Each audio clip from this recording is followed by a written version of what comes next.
Welcome to Bible Breakdown. I'm Jeff King. Reading a passage here today. I'm reading in the book of Daniel, chapter 2.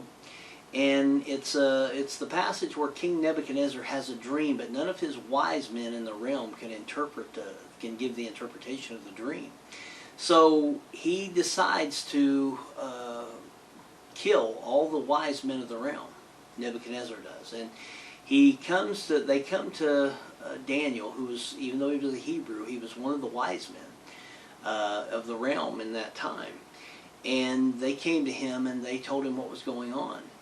And he let them know, very frankly, I can't reveal anything. I can't reveal any hidden mysteries. You know, I can't do any of these things. I can't interpret a dream. But there is a God in heaven who can. And we have to remember, Daniel was very faithful. And he knew, being a man that, prayed 3 times a day, he knew that God was in control of every situation. And watch what he says here. It's in Daniel chapter 2, verse 20 and 21.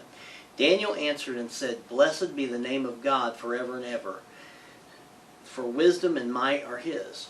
And he changes times and seasons, he removeth kings, he setteth up kings, he giveth wisdom unto the wise, and knowledge to them that know understanding. And, this is a reminder to us. We can take some lessons from Daniel here.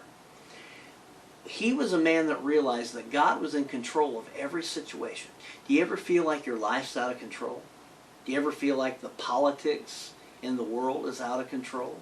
Do you ever feel like everything around you, family, friends, neighbors, co-workers, the world in general, society is out of control? Well, much of it is. And as we're getting closer to the coming of the Lord, we're seeing this escalate. But let me tell you something. God is the God of the heaven, the earth, and the universe. And He has control over every situation. There's nothing that happens without His permission first.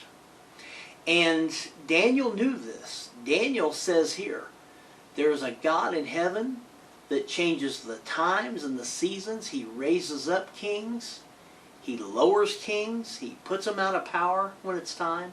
So don't when politics isn't going your way, when life in general isn't going your way, when you feel like life is out of control, don't be discouraged. Be rather encouraged.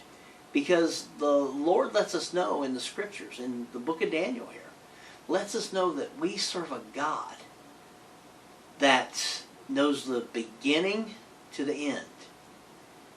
And, He's from everlasting to everlasting. He has everything in His hands. You can lay down your head at night and you can rest assured, as long as you're saved, as long as you've been born again of the water and the Spirit, you've obeyed the Acts 2:38 message, you can lay down your head tonight with assurance that God is in control and everything is going to be okay. This is just a reminder to you to fear not. We have not been given a spirit of fear, but of power and of love and of a sound mind, according to what Paul told Timothy. And that rings just as true today as it did 2,000 years ago. That's going to do it for this edition of Bible Breakdown. I'm Jeff King. God bless. We'll see you next time.